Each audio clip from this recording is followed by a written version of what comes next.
ॐ सोमनाथाय नमः। ॐ मल्लिकार्जुनाय नमः। ॐ महाकालेश्वराय नमः। ॐ ओंकारेश्वराय नमः। ॐ वैद्यनाथाय नमः। ॐ भीमशङ्कराय नमः। ॐ रामेश्वराय नमः।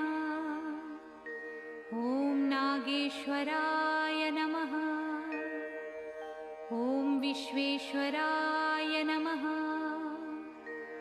ॐ त्र्यम्बकेश्वराय नमः।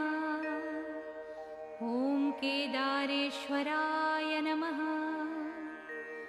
ॐ भुस्मेश्वराय नमः।